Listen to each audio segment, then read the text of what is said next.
কৈছিল আপুনি 25 বছৰ আগতে বৰপেটাত ধুবুৰীত গোৱালপাৰাত এই একেই টেটু একেই মুখ একেই জিভা একেই দাঁতেৰে আপুনি কোনবিলাক কথা কৈছিল এবাৰ নিজক সোধক আৰু আজি তাৰ পিছত অধিক বিজেপি হ'বলৈ গৈ অধিক আৰএছএছ হ'বলৈ গৈ আৰু নৰেন্দ্ৰ মোদী আৰু অমিত শাহৰ ভিত্ৰ হ'বলৈ গৈ এইবিলাক বলিয়ালি কথা দলীয় কৰ্মীৰ আগত ক'বলৈ আহে লাজ নালাগে আপোনাৰ আপুনি আজি যিখিনি বক্তব্য দিছে আপোনাৰ দলীয় কৰ্মীৰ আগত মই প্ৰত্যেকটো বক্তব্যৰ উত্তৰ দিম আপুনি যদি প্ৰত্যাহ্বান জনাইছে ব্যক্তিগতভাৱে আমাক মই সেই প্ৰত্যাহ্বান গ্ৰহণ কৰিছো আৰু আপোনাৰ প্ৰত্যেকটো প্ৰশ্নৰ উত্তৰ দিম এই অভিমতৰ মঞ্চত এই মুহূৰ্তত প্ৰিয় দৰ্শক হিমন্ত বিশ্ব শৰ্মাই আজি যেহেতু ৰাজহুৱাকৈ প্ৰত্যাহ্বান জনাইছে আৰু সেই প্ৰত্যাহ্বান জনাই কিছু প্ৰশ্ন উত্থাপন কৰিছিল তাৰ উত্তৰ লাগে বুলি কৈছিল আৰু আজিৰ দিনটোতে তেখেতৰ সেই প্ৰশ্নৰ উত্তৰ দিবলৈ মই এই মুহূৰ্তত সাজু হৈছো এটাকৈ তেখেতে উত্থাপন কৰা প্ৰত্যেকটো প্ৰশ্নৰ উত্তৰ দিয়া হ'ব মই প্ৰথমতে দেখুৱাব বিচাৰিছো হিমন্ত বিশ্ব শৰ্মাৰ এই বক্তব্যটো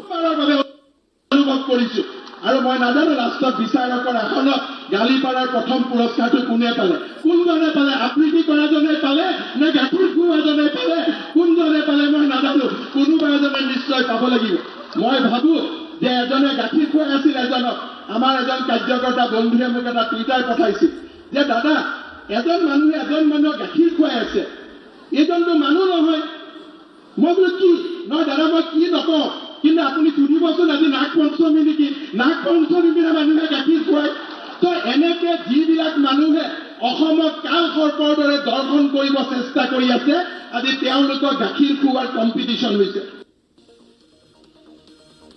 গাখীৰ খুওৱাৰ কম্পিটিশ্যন হৈছে প্ৰিয় দৰ্শক মই আকৌ কৈছো যে তাত হিমন্ত বিশ্ব শৰ্মাৰ চোৰাং চোৰাগিৰি কৰা সেইসকলে হিমন্ত বিশ্ব শৰ্মাক ভুল তথ্য দিছে তাত গাখীৰ খুওৱা হোৱা নাছিল আৰু হিমন্ত বিশ্ব শৰ্মাই কোৱাৰ দৰে যদি কোনোবা সাপক অজিত ভূঞা ডাঙৰীয়াই সেই মুহূৰ্তত গাখীৰ খুৱাইছিল বা আমি উপস্থিত থাকিছিলোঁ তেনেহ'লে অসমৰ সমাজ জীৱনত কোন সাপ আমি নাজানো কিন্তু অসমৰ ৰাজনৈতিক জীৱনত আপোনাৰ সমান সাপ অসমৰ মানুহে হয়তো ইয়াৰ পূৰ্বে কেতিয়াও দেখা নাই কাৰণ তৰুণ গগৈত ব্ৰহ্মত তালুত যিটো খুদ দিছিল সেই খুদ দিয়া মানুহজন কোন আছিল কাৰণ তৰুণ গগৈয়েতো গাখীৰ খুৱাই খুৱাই কাৰোবাক ডাঙৰ কৰিছিল আপুনি এইজন হিমন্ত বিশ্ব শৰ্মাই কৈ থৈছিল আপুনি পাহৰি গৈছে যে হিতেশ্বৰ শইকীয়া আৰু তৰুণ গগৈ আপোনাৰ বাবে কি ৰাজনৈতিক জীৱনত এই দুজন ব্যক্তিয়েই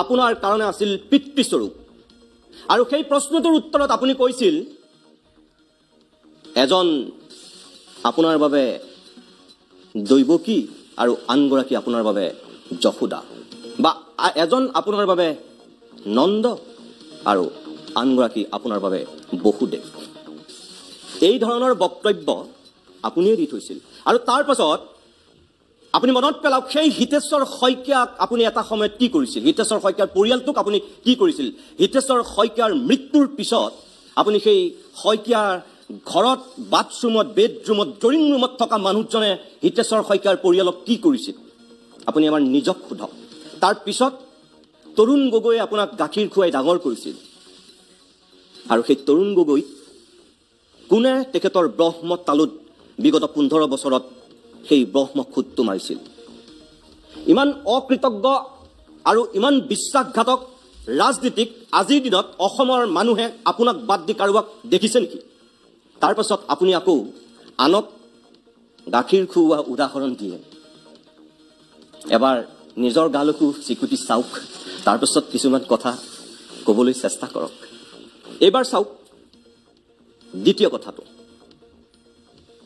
আজি ষ্টেজত উঠি আবৃত্তি কৰাৰ কম্পিটিশ্যন হৈছে আৰে ভাইসকল বন্ধুসকল আবৃত্তি কৰিবই লাগে যদি বাগবৰৰ স্বৰৰ মাজত গৈ আবৃত্তি কৰা জনিয়াৰ স্বৰৰ মাজত গৈ আবৃত্তি কৰা সিমানখিনি সাহস তোমালোকৰ নাই সেইখিনি সাহস তোমালোকৰ নাই সাহসেৰে প্ৰতিবাদ কৰা ধুবুৰীত কিয় এনআৰচিত নাম কটা নগ'ল গোৱালপাৰাৰ এনআৰচিৰ নাম কিয় কটা নগ'ল লিগেচি ডাটাৰ নামত কিয় বেহা বেপাৰ হ'ল সেইবিলাক প্ৰশ্ন সোধাৰ সাহস তোমালোকৰ এতিয়া নাই কাৰণ তোমালোক হিমন্ত বিশ্ব শৰ্মাই যিখিনি কথা কৈছে এনআৰচিত ধুবুৰী গোৱালপাৰাত নাম কৰ্তন যোৱাৰ সময়ত বা যিসকলে অন্তৰ্ভুক্ত কৰিলে অত্যাধিক ৰূপত সেই সময়ত আমি কি কৰি আছিলোঁ আমাৰ প্ৰশ্নটো হ'ল NRCৰ এতিয়ালৈকে চূড়ান্ত যিটো তালিকা ওলোৱাই নাই। আজিৰ দিনটোতো সুপ্ৰিম কোৰ্টত নিৰ্দেশ দিয়া হৈছে 31 ডিচেম্বৰৰ ভিতৰত চূড়ান্ত তালিকা প্ৰকাশ কৰিবৰ কাৰণে। আৰু যি খচৰা প্ৰকাশ পাইছিল এই সমগ্ৰ প্ৰক্ৰিয়াটোত যিসকল মানুহ জড়িত হৈ আছিল, যদি কোনোবাই বেই নামেৰে বেই বুদ্ধিৰে যদি নাম সোমোৱাইছে তাৰ কাৰণে মই দায়ী নেকি? কাৰ চৰকাৰ চলি আছিল? কাৰ কৰ্মচাৰীয়ে তাত কাম কৰিছিল? আপুনি নিজেই কৈছে আপুনি দ্বিতীয়গৰাকী মন্ত্ৰী, দ্বিতীয় মুখ্যমন্ত্ৰীৰ পিছতে আপোনাৰ স্থান। যদি আপোনাৰ সেয়াই আছিল, সেই শক্তিয়ে যদি আপুনি পৰিচালিত কৰিছিল, ৰাজ্য চৰকাৰ যদি তেনেকৈ চলাইছে, তেনেহ'লে কি চৰকাৰ চলাইছে? কোনবিলাক কৰ্মচাৰী লাগিছিল? বাংলাদেশৰ কৰ্মচাৰী আহিছিল নেকি? অসমৰ কৰ্মচাৰী আছিল। হিমন্ত বিশ্ব শৰ্মা ডাঙৰীয়া, আপুনি পাহৰি নাযাব, আপোনাৰ গড়কাপ্তানি ডিপাৰ্টমেণ্টত, গড়কাপ্তানি বিভাগত স্বয়ং বাংলাদেশীৰ নাম ওলাইছে। তাৰ পাছত আপুনি কিয় আমাক আক্ৰমণ কৰে? চৰকাৰ মই চলাইছোঁ, চৰকাৰ কোনে চলাইছে? NRCৰ কামত কোনখিনি মানুহ জড়িত হৈ আছিল? যদি সেইবিলাক মানুহে তেনেকুৱা 2 নম্বৰী কাম কৰিছে, তেনেহ'লে আপুনি এতিয়ালৈকে আমি কিয় দেখা নাই যে সেইসকলক আপুনি শাস্তি দিছে? কওক, কোনজন তেনেকুৱা 2 নম্বৰী কাম কৰা বিষয়াক, কৰ্মচাৰীক আপুনি শাস্তিৰ কাজ কৰাত বহুৱাইছে? কওক, এজন মানুহৰ নাম কওক। এনেই আৱেগত কিছুমান কথা ক'লে নহ'ব। প্ৰিয় দৰ্শক, যদি ধুবুৰীত NRCত কাৰোবাৰ নাম কোনোবাই বুদ্ধি কৰি অজস্ৰভাৱে সোমোৱাইছে, চৰকাৰীভাৱে তেওঁলোক আছে, সুপ্ৰিম কোৰ্টৰ নিৰ্দেশত হৈছে, প্ৰতীক হাজেলা সমন্বয়ক হিচাপে আছে, কাৰ দায়িত্ব? সংবাদ মাধ্যমৰ মুৰব্বী হিচাপে কি মোৰ নে আপোনালোকৰ? চৰকাৰ চলাইছে সৰ্বানন্দ সোণোৱাল, চৰকাৰ চলাইছে হিমন্ত বিশ্ব শৰ্মাই, আৰু তাৰ পাছত দুখ জাপিব বেলেগলৈ হ'ব নোৱাৰে। এবাৰ নিজক সুধি লওক। আৰু এটা কথা, আপুনি নিজেই এটা সময়ত অসম চুক্তিৰ ৰূপায়ণ বিভাগৰ মন্ত্ৰী আছিল। এবছৰ 2 বছৰ নহয়, আপুনি 9 বছৰ ধৰি অসম চুক্তি ৰূপায়ণ মন্ত্ৰী আছিল। আপুনি ক'ত গৈছিল তেতিয়া? আজি এই মুহূৰ্তত আপোনাৰ গোৱালপাৰা, ধুবুৰীত আপুনি বাংলাদেশীয়ে দেখিলে সকলোতে। 1991-92 চনতে আপুনি কংগ্ৰেছত যোগদান কৰিছিল, আৰু সুদীৰ্ঘ 25 বছৰ ধৰি আপুনি কংগ্ৰেছত আছিল। আৰু কংগ্ৰেছত 25 বছৰ থাকি আপুনি ধুবুৰী আৰু বৰপেটা বঙাইগাঁৱত কোনখিনি লেকচাৰ দিছিল? ডিঙিৰ শিৰ ফুলাই ফুলাই।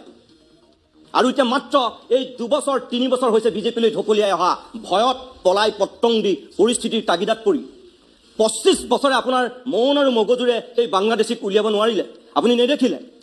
আৰু দেখিছে বিজেপিলৈ অহা এই 2.5 বছৰৰ ভিতৰতে কিমান সুবিধাবাদী হ'লে মানুহে ইমান জঘন্য আৰু নিকৃষ্ট কথা ক'ব পাৰে, মুখেদি ওলাব পাৰে। এবাৰ নিজক সোধক, 25 বছৰ ধৰি কংগ্ৰেছত আছে, তাৰ পাছত এতিয়া আপুনি সেই প্ৰশ্ন আমাক কৰে। ক'ত 3 নম্বৰত কি কৈছিল মই? প্ৰিয় দৰ্শক চাওক আপোনালোকে এবাৰ। তোমালোকৰ ধৰ্ম নিৰপেক্ষতাই অসমখনত যদি বাহিৰা মানুহৰ হাতত অনুপ্ৰৱেশ কৰি সকলৰ হাতত অৰ্পণ কৰিব লাগে, সেই গাখীৰ খোৱা বন্ধু, আবৃত্তি কৰা বন্ধু, তোমাৰ ধৰ্ম নিৰপেক্ষতাৰ লগত আমি বিশ্বাস নকৰো। তোমাৰ লগত আমাৰ প্ৰতিযোগিতা হ'ব, তোমাৰ লগত আমাৰ আদৰ্শগত সংঘাত হ'ব। তুমিও আবৃত্তি কৰিবা, আমি ৰাইজৰ মাজত যাম, তুমি গাখীৰ খুৱাবা, আমি সাহসেৰে 6ষ্ঠ সংবিধানৰ 6ষ্ঠ অনুসূচিত আমাৰ অসম চুক্তিৰ 6 নম্বৰ অনুচ্ছেদ পালন কৰি 6 জনগোষ্ঠীক জনজাতীয়কৰণ কৰি আমিও খিলন দিয়াৰ অভেদ্য দুৰ্গ আমিও নিৰ্মাণ কৰিম। সেই শক্তি আৰু সাহস আমাৰ আছে। প্ৰিয় দৰ্শক, এই যে 6ষ্ঠ অনুচ্ছেদৰ কথা আখৈ ফুটা দি ফুটিছে হিমন্ত বিশ্ব শৰ্মাৰ মুখত, 6 জনগোষ্ঠীক জনজাতিকৰণৰ কথা তেওঁ আখৈ ফুটা দি ফুটিছে মুখত, ইমান দিনে ক'ত গৈছিল? মই আকৌ কৈছোঁ, অসম চুক্তিৰ যি তেওঁ 6ষ্ঠ অনুচ্ছেদৰ কথা এই মুহূৰ্তত কৈছে, যোৱা 9 বছৰত যেতিয়া তেওঁ অসম চুক্তি ৰূপায়ণ বিভাগৰ মন্ত্ৰী আছিল, তেতিয়া তেওঁ কি কৰিছিল? আপুনি কি কৰিছিল তেতিয়া? এই যে লোকসভা নিৰ্বাচনৰ প্ৰাকখনত আপোনাৰ অসম চুক্তিৰ 6 নম্বৰ অনুচ্ছেদৰ কথালৈ মনত পৰিল, ইয়াৰ আগতে আপুনি কি কৰিছিল? 6 জনগোষ্ঠীৰ জনজাতিকৰণক লৈ কিমান আৰু ৰাজনীতি কৰিব কংগ্ৰেছ আৰু বিজেপিয়ে? বিশেষকৈ বিগত লোকসভা নিৰ্বাচন আৰু বিগত বিধানসভা নিৰ্বাচনত 6 জনগোষ্ঠীৰ জনজাতিকৰণক লৈ আপোনালোকে কি কি প্ৰতিশ্ৰুতি দিছিল? 2014 চনত নৰেন্দ্ৰ মোদী প্ৰধানমন্ত্ৰী হোৱাৰ প্ৰাকখনত এবাৰ মনত পেলাওক, হয়তো আপুনি পাহৰি গৈছে কাৰণ তেতিয়া আপুনি কংগ্ৰেছত আছিল। বিজেপিয়ে কি প্ৰতিশ্ৰুতি দিছিল 6 জনগোষ্ঠীৰ জনজাতিকৰণক লৈ সেই সময়ত যিসকল নেতাই ইয়াত আহি প্ৰতিশ্ৰুতি দিছিল, এই 4.5 বছৰত সেই প্ৰতিশ্ৰুতিৰ কিমানখিনি আপোনালোকে পূৰণ কৰিলে? নিৰ্বাচনৰ প্ৰাকখনত এতিয়া আকৌ অসম চুক্তিৰ কথা 6 জনগোষ্ঠীৰ জনজাতিকৰণৰ কথা কি অসমৰ মানুহ মূৰ্খ অসমৰ মানুহ আপুনি